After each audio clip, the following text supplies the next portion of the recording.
On est une association originaire de Saint-Astier. On est composé essentiellement de jeunes, hein. On a tous de 16 à 28 ans. Et nous, notre projet, c'est vraiment d'apporter la culture dans les milieux ruraux où il n'y a pas forcément grand-chose qui se passe.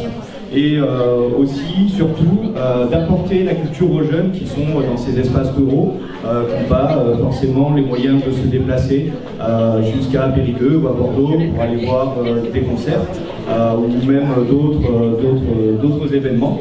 Donc nous, on leur apporte ça chez eux, c'est comme ça qu'on fait des choses à Saint-Astier, à Villetouré, parfois en se positionnant nous-mêmes comme organisateurs, ou alors parfois en étant partenaire, comme c'est le cas par exemple le 2 décembre sur le concert d'HK à Saint-Astier.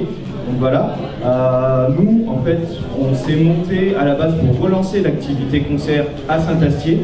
Et donc c'est chose qu'on a réussi à faire, puisque maintenant Saint-Astier c'est un endroit qui est assez dynamique au niveau culturel, donc on est très content d'avoir participé à ça. On propose également donc, des sound systems reggae à Villetouré.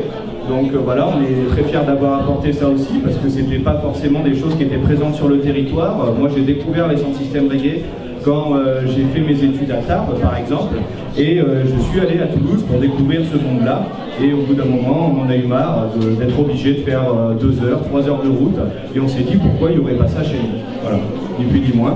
Donc on a réussi avec le soutien tout d'abord de la mairie de Bourdeil, hein, donc la mairie de laquelle nous sommes, parce qu'on n'a pas oublié qu'on a commencé les soirées reggae dub, les dub explosions ici à Bourdeil. Voilà, donc merci à la mairie de nous avoir soutenus à nos débuts. Et donc maintenant, nous remercions également la mairie de Villetouré qui nous encourage et qui nous soutient vraiment de tout son cœur sur ces initiatives. En dehors de l'organisation, donc il faut savoir que moi j'accompagne régulièrement des jeunes sur l'organisation. Donc c'est vraiment aller leur donner envie d'être vraiment maîtres et acteurs de leur territoire. Par exemple, on a eu un projet très intéressant qui s'appelait la pétanque électronique, qui a été porté par une jeune de notre association qui s'appelle Sabrina Jaran. Donc elle a décidé de mélanger la musique électronique et la pétanque, qui a priori étaient deux choses qu'on pense antagonistes, et en fait quand on les mélange on se rend compte qu'elles ne le sont pas du tout.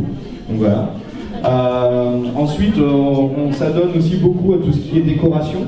Donc voilà, on a fait par exemple, il y a une jeune fille qui s'appelle Justine Segui qui dessine très bien, c'est elle qui conçoit les décors pour la plupart. Elle a fait également le logo de l'association, donc qu'on a mis sur des verres également, des stickers. Donc s'il y en a qui veulent des stickers, vous êtes les bienvenus, vous pouvez en prendre. Et puis après, donc, nous, on veut vraiment que les jeunes puissent avoir des choses qui leur correspondent sur leur territoire. Voilà, c'est vraiment ça que nous, on recherche et on se bat tous les jours pour que ça continue. Voilà. Merci.